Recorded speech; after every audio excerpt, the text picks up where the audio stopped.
Bilang sa mga makikinabang daw sa dagdag na buwis sa sigarilyo at alak ang Universal Healthcare Program ng gobyerno na popondohan ng makukolektang tax, pati na rin daw ang mga magsasaka ng tabako na layong mabigyan ng financial assistance. Pero pangamba pa rin ang ilan, hihina ang kanilang kita sa dagdag na sin taxes. Live mula pa rin sa Senado, may report si Micaela Papa. Micaela?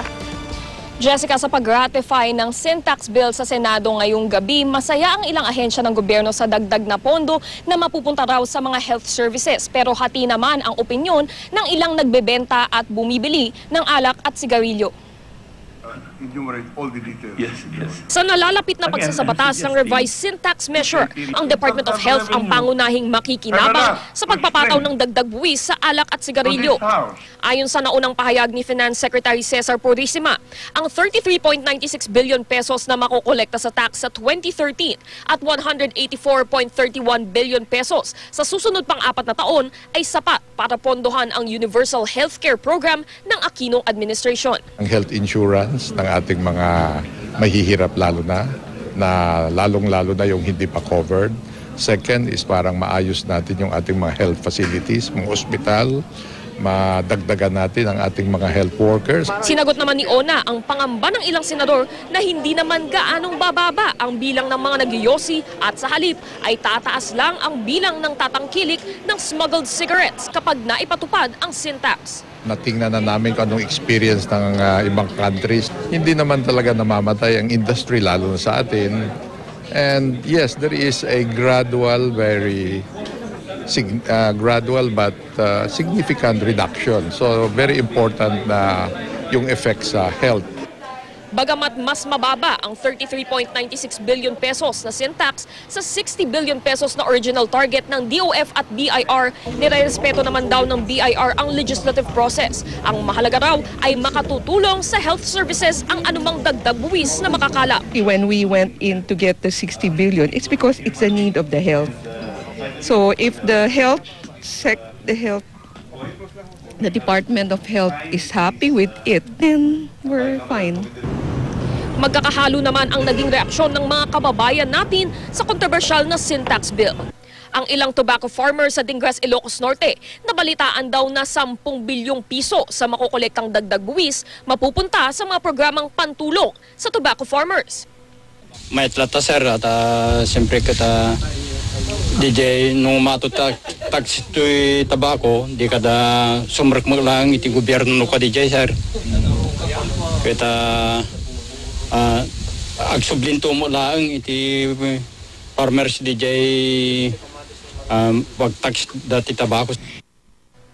Pero ang grupong Philippine Tobacco Growers Association naniniwalang talagang may mga mawawalan ng kabuhayan oras na humina ang kita ng industriya. Ito'y nakapagbibigay ng kahirapan, kadagdagang kahirapan sa aming probinsya, lalo-lalo na sabi ko sa 4 na probinsya na nagpo-produce ng Virginia tobacco. Ganito rin ang sentimiento ng ilang nagtitinda ng sigarilyo. Kung ihina yung paninigarilyo, anong pwede mong gawin? Magsishift ka ba sa ibang negosyo or ibang paninda, ganon? Siguro dadagdagan ko na lang ng iba, ng mga biscuits. Magkakaiba naman ang opinyon ng mga may bisyo. Siguro ma'am, mga kalahati na lang. Kalahati na kalahati na lang, titipid-tipirin na lang. Para sa okay lang naman. Kung makakatulong sa makabawasan naman nag-smoke, tapos magagamit yung tax. Okay lang. Pero ikaw ba titigil ka sa paninigarilyo? Hindi. Baka mag-hoard na ako before niya pirmahan. Patunayan nila, ipakita nila kung saan nila ginagamit yung mga nakukuha nilang tax. Jessica, tiwala ang Senate Chair ng Ways and Means Committee na si Franklin Drilon na malalagdaan na ng Pangulo ang panukala bago magpasko at magiging ganap na nga itong batas pagpasok ng taong 2013 na first year ng binabalak nga na implementation nitong sin tax measure. Jessica? Okay, ang kailangan pag-usapan palagay ko, Micaela, kung paano yung sinasabing 10 billion na mababalik sa mga magsasaka ng tabako. Paano ba nila yun matatanggap? Paano ba nila mararamdaman yung biyayang yon kapalit nung mukhang siguradong pag-decline ng kanilang income dahil nga mas kakaunti, naasahang mas kakaunti na ang magsisigarilyo?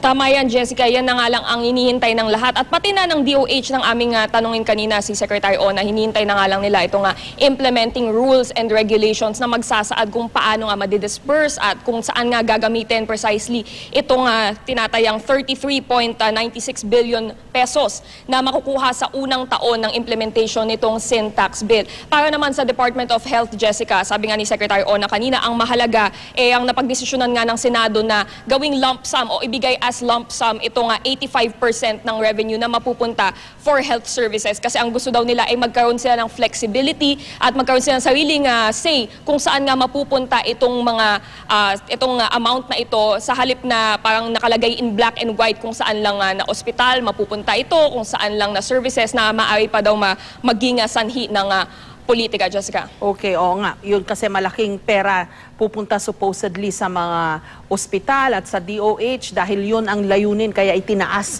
yung tax sa sigarilyo at sa alak. Maraming salamat, Micaela Papa.